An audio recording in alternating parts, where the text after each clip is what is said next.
Hello दोस्तों, कैसे हैं आप सब लोग। आशा करता हूं मैं आप सब बहुत अच्छे होंगे और उतनी अच्छी आपकी पढ़ाई चल रही होगी। सोशल मीडिया 21वीं सदी का एक बहुत बड़ा हथियार, और इस हथियार को अगर हम देखें तो पिछले कुछ दिनों में इसमें एक बड़ा ही ट्रेंडिंग टॉपिक आपको देखने को मिलेगा। और वो ट्रेंडिंग टॉपिक है कि मोदी जी को धोखा मिला है। जी हाँ, आपने सही सुना है, वो ट्रेंडिंग टॉपिक है, मोदी जी को धोखा मिला है। यहाँ पे आप देख पा रहे हो, who betrayed Modi ji. Everyone is posting that PM Modi is betrayed. It seems PM Modi has been betrayed. Is this the reason for PM Modi betrayed tweets. ये ट्विटर पर या मैं कहूं आज एक्स पर ये चीजें छाई हुए हैं कि हु बिट्रेड मोदी।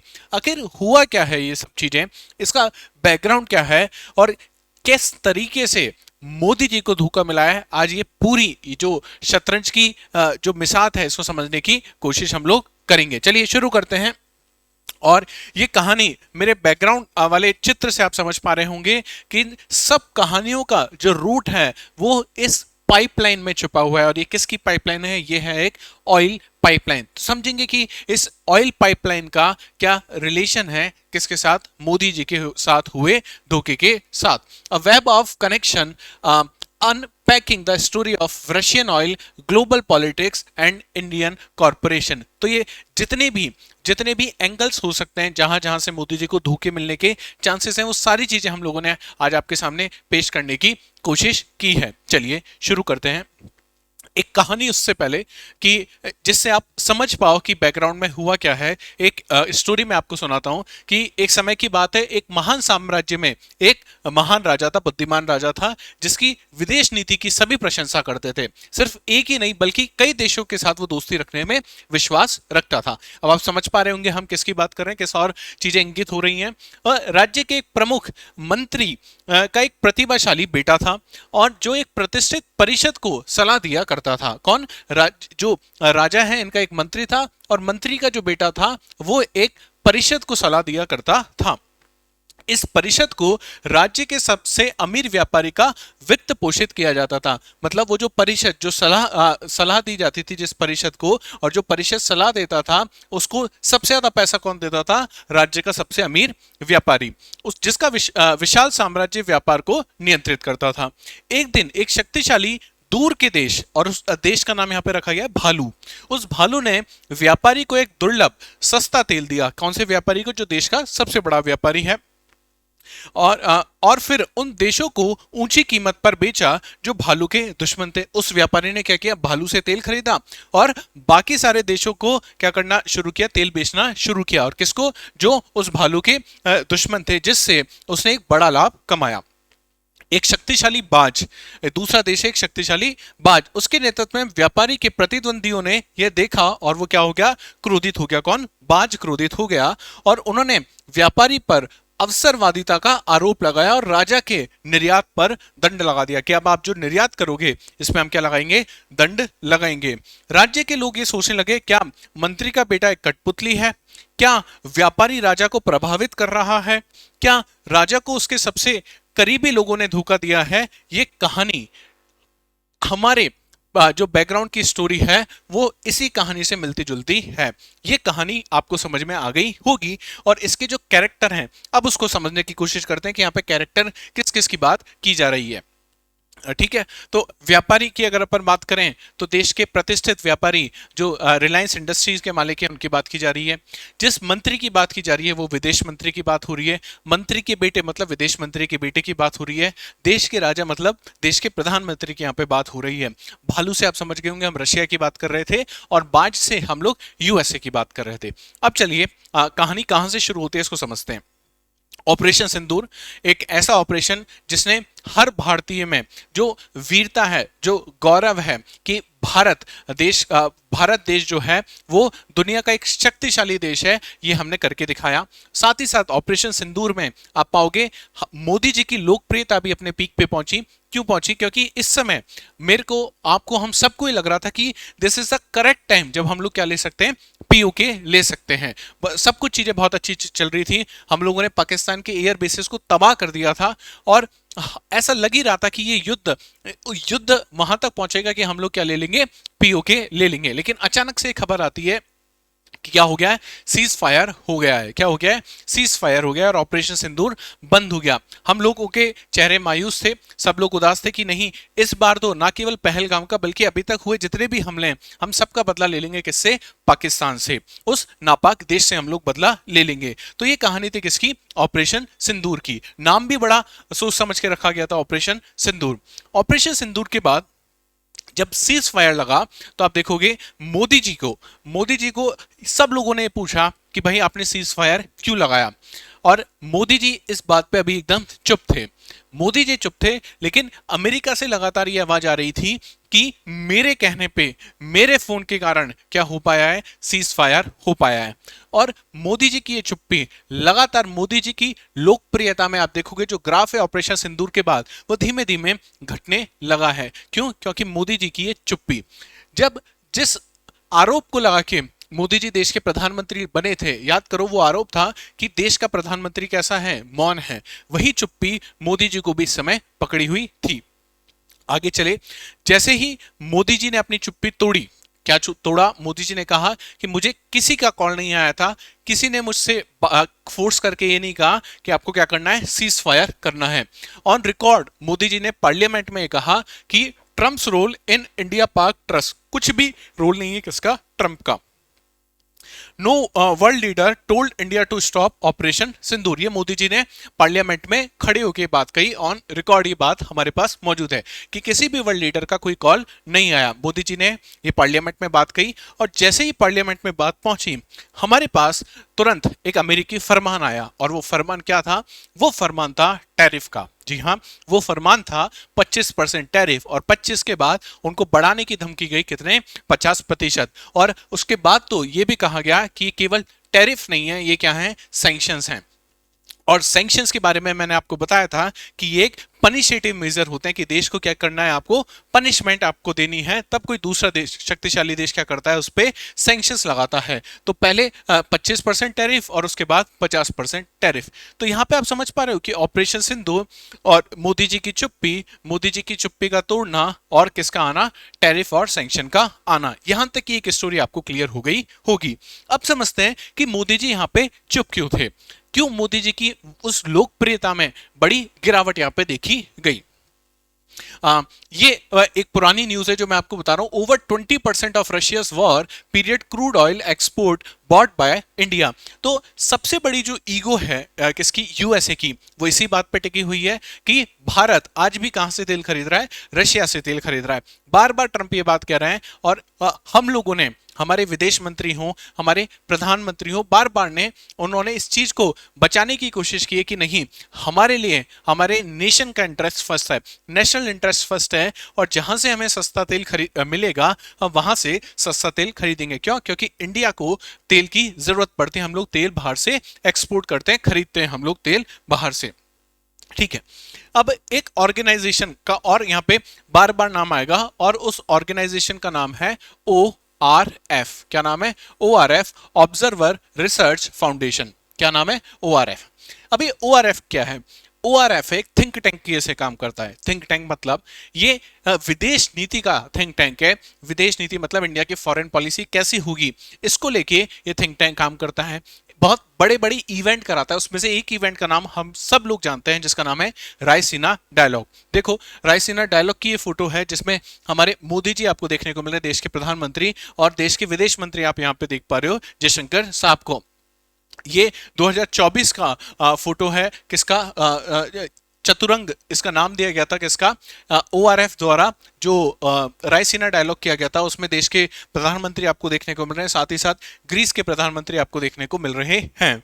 बड़े बड़े लोग आपको यहाँ पे देखने को मिलेंगे, और आप ध्यान से देखिए, एक तरफ ORF का लोगो है और दूसरी तरफ मिनिस्ट्री ऑफ एक्सटर्नल अफेयर्स मतलब विदेश मंत्रालय की सील भी आपको देखने को मिल रही है। गवर्नमेंट ऑफ इंडिया यहाँ पे लिखा हुआ है। तो भारत की विदेश नीति पे एक बड़ी पकड़ किसकी है, ORF की है। ORF अपनी राय देता है थिंक टैंक की जैसे काम करता है और ये समझने की कोशिश करता है कि भारत की विदेश नीति कैसी होनी चाहिए। तो विदेश नीति का संबंध हमको किसके साथ देखने को मिल रहा है? ओआरएफ ऑर्गेनाइजेशन के साथ देखने को मिल रहा है। और हमारे विदेश मंत्री जी अभी कौन है? जयशंकर साहब हैं, जो आप हमारे और आपके क्या हैं? सीनियर है। अगर मैं सर्विस में पहुंच गया तो मेरे भी सीनियर हो सकते हैं, आप सर्विस में पहुंच गए तो आपके भी सीनियर हो सकते हैं। जयशंकर साहब का एक पुत्र है और उन पुत्र का नाम क्या है? उन पुत्र का नाम है ध्रुव जयशंकर। क्या नाम है पुत्र का? ध्रुव जयशंकर नाम है। ये जो ध्रुव जयशंकर साहब हैं, ये कहां पे हैं अभी समझो। Foreign minister Jaishankar son Dhruv tripped to head ORF Washington office. मतलब ओआरएफ का जो वाशिंगटन ऑफिस है उसको अभी हेड कौन कर रहे हैं? उनको अभी हेड कर रहे हैं ध्रुव जयशंकर, अभी उनको हेड कर रहे हैं। मतलब ओआरएफ जो भारत की विदेश नीति तय करता है, जिसके विदेश मंत्रालय के जो मंत्री हमारे जयशंकर साहब हैं, उनका पुत्र ओआरएफ का जो वॉशिंगटन ब्रांच है उसको क्या कर रहे हैं? वो हेड कर रहे हैं। इसका मतलब यूएसए से संबंधित जो भी इनपुट आएगा किसके थ्रू आएगा? ओआरएफ के पास। जयशंकर साहब के बेटे ध्रुव के थ्रू वो इनपुट भारत तक पहुंचता है। अच्छा, इस ओआरएफ ऑर्गेनाइजेशन के बारे में और समझने की थोड़ी कोशिश करते हैं। तो ओआरएफ के ट्रस्टी आप मेरे सामने देख पा रहे हो, आपके सामने ये हैं जिया मोदी जी।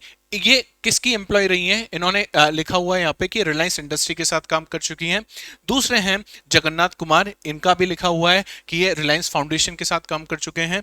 तीसरे ट्रस्टी आप देख रहे हो बी श्रीनिवासन, ये भी किसके साथ काम कर चुके हैं? रिलायंस इंडस्ट्री के साथ काम कर चुके हैं। इसके अलावा अगर बात की जाए ओआरएफ की, तो 2009 से पहले जो ओआरएफ को जो फंडिंग मिलती थी, इसमें से 90% से ज्यादा फंडिंग कौन देता था? रिलायंस इंडस्ट्रीज देती थी। और आज की तारीख में अगर अपन बात करें टुडे, तो ओआरएफ की फंडिंग 65% फंडिंग जो है कहां से आ रही है? ये रिलायंस से आ रही है। अब आप डॉट कनेक्ट कर लीजिएगा, और ये डॉट कैसे कनेक्ट आप कीजिए? ओआरएफ क्या कर रहा है? फॉरेन पॉलिसी, और फॉरेन पॉलिसी के मिनिस्टर कौन है? हमारे जयशंकर साहब हैं, जयशंकर साहब। ओआरएफ की वॉशिंगटन ब्रांच को हेड कौन कर रहा है? ये कर रहे हैं ध्रुवा जयशंकर, जो किसके बेटे हैं? जयशंकर साहब के बेटे हैं, सन है। ओआरएफ की फंडिंग कहां से आ रही है? तो आप कहोगे ओआरएफ की मेजरली फंडिंग आ रही है रिलायंस से। कहां से आ रही है? रिलायंस से। तो रिलायंस के द्वारा फंडेड किया गया एक थिंक टैंक ओआरएफ, और इसकी वॉशिंगटन ब्रांच कौन संभाल रहा है? ध्रुव जयशंकर संभाल रहे हैं, जो किसके सुपुत्र हैं? जयशंकर साहब के सुपुत्र हैं। ठीक है, तो अब इसमें क्या दिक्कत है? देखो आगे अगर आप चलोगे तो आप पाओगे कि Reliance and Nayara gain USD 60 billion from discounted Russian crude oil. अगर माना जाए कि जो रिलायंस इंडस्ट्री है या भारत की जो नायरा इंडस्ट्री है, इसने रशिया का तेल खरीद के, कच्चा तेल खरीद के और बेच के कितना पैसा कमाया है? 16 बिलियन का पैसा इन्होंने कमाया है। इसमें से जो 6 बिलियन है, कितना? 6 बिलियन डॉलर अकेला किसने कमाया है? रिलायंस इंडस्ट्रीज ने कमाया है। रिलायंस इंडस्ट्री ने क्या किया कि रशिया से सस्ता तेल खरीदा, उनके पास रिफाइनरी, उसको रिफाइन किया। अच्छा, जब सस्ता तेल खरीदा जा रहा है तो भारत देश में वो सस्ता बेचा जा सकता था, लेकिन इन इंडस्ट्रीज ने क्या किया? वो सस्ता तेल भारत में एक बहुत सस्ते अमाउंट में बेच के क्या किया? बाकी जो सरप्लस ऑयल था वो यूरोपियन यूनियन और यूएसए को बेचना शुरू कर दिया। और ये कहा गया कि चूंकि अब ये रिफाइन कहां पे हो रहा है? इंडिया पे हो रहा है, तो अब ये इंडिया का ऑयल है, ना कि रशियन ऑयल है, जिससे हमने सस्ता तेल खरीदा और तेल मार्केट प्राइस पे बाकी देशों को बेच दिया। इससे क्या हुआ? प्राइवेट कंपनीज को फायदा हुआ। फायदा कितना हुआ है? 6 बिलियन का फायदा हुआ है। व्यापार तो उससे बहुत ज्यादा हुआ होगा। यहां तक समझ में आ रही है कि इस चीज में सबसे ज्यादा बेनिफिट कौन ले रहा था? रिलायंस इंडस्ट्रीज को सबसे ज्यादा बेनिफिट हो रहा था। अब रिलायंस इंडस्ट्रीज की हम बात कर रहे हैं। मुकेश अंबानी जी को आपने देखा था कहां पे? जब ट्रंप साहब ने अपनी शपथ ग्रहण समारोह जो किया था, उसमें आपने किसको देखा था? अंबानी जी को देखा था। देखो, जब ट्रंप से पहले बाइडन जब यूएसए के राष्ट्रपति थे, बाइडन के साथ ध्रुव जयशंकर और अंबानी जी ने इस तरीके से चीजें सेट की हुई थी कि रशियन ऑयल आएगा, इंडिया उसको बेचेगा और रिलायंस इंडस्ट्री उससे क्या कमाएगी? पैसा कम आएगी, ये ऐसा रिपोर्ट्स में कहा जा रहा है। और जैसे ही ट्रंप आए और ट्रंप को ये बात पता लगी तो उनको अपने फेवर में लेने के लिए जो अंबानी जी हैं और उनकी वाइफ हैं, ये कहाँ पे पहुंचे, स्वेरिंग इन सेरेमनी में पहुंचे। ना केवल स्वेरिंग सेरेमनी में, उसके बाद जब ऑपरेशन सिंदूर हुआ और ट्रंप कहाँ पे आए, कतर दोहा में जब पहुंचे, तो वहां पे भी आप पाओगे कि कौन मिल रहा है उनसे, उनसे मिल रहे हैं अंबानी जी। किससे मिल रहे हैं, ट्रंप से मिल रहे हैं। तो आप समझ पा रहे हो कि यहाँ पे क्या बातचीत हो रही होगी, क्यों बार बार ये मुलाकात हो रही है।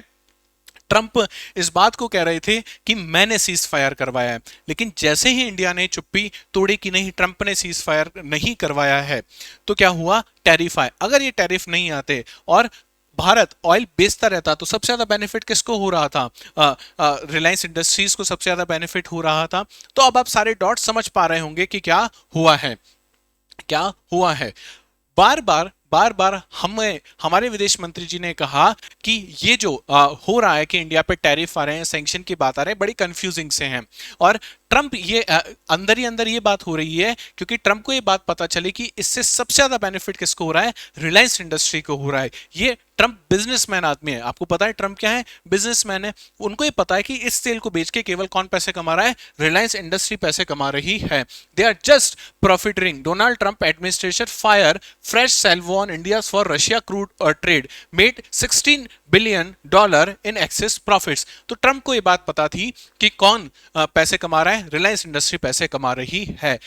क्या ये बात मोदी जी को पता थी, वी डोंट नो। क्या इसमें जयशंकर साहब का कोई इन्वॉल्वमेंट है, वी डोंट नो। क्या सही में अंबानी जी ने और उनकी थिंक टैंक ओआरएफ ने मोदी जी की सोच को सीमित किया या हमारी फॉरेन पॉलिसी को सीमित किया, हमें नहीं पता। ये सारी जो रिपोर्ट्स हैं जिससे अटकलें लगाई जा रही हैं कि हु बिट्रेड मोदी, ये फोटो बार बार वहां पे आपको देखने को मिल रही है। ये फोटो बहुत सारे सवालों का जवाब दे रही है। क्या ये सवालों के जवाब सही हैं, क्या ये बातें सही हैं? अभी रिपोर्ट्स के आधार पे जो चीजें चल रही थी वो मैंने आपके सामने पेश करने की कोशिश की है। अभी आपका स्वयं का विवेक है कि आप इस न्यूज को किस तरीके से देखते हैं, लेकिन आप ये समझ पाइए कि जियोपॉलिटिक्स जैसी दिखती है उतनी आसान जियोपॉलिटिक्स होती नहीं है। मुझे बताइएगा कमेंट सेक्शन में आपको क्या लगता है कि मोदी जी को आखिर किसने धोखा दिया है, या मोदी जी को धोखा दिया भी जा सकता है या नहीं। ये सारी अटकलें हम हमारी इस पे पैनी नजर है और हम इसको काफी क्लोजली ऑब्जर्व कर रहे हैं। और मैं उम्मीद करता हूं कि आप भी इससे संबंधित जितने भी डॉक्यूमेंट्स हैं, जो भी रिवीलेशन होना चाहिए इन रिपोर्ट से, उस सब का इंतजार आपको भी है। और जैसे ही कोई भी नया अपडेट इसमें आता है मैं आपके सामने वो लेके आ जाऊंगा। तो मिलेंगे नेक्स्ट क्लास में, तब तक अपना ध्यान रखिए। जय हिंद, जय भारत।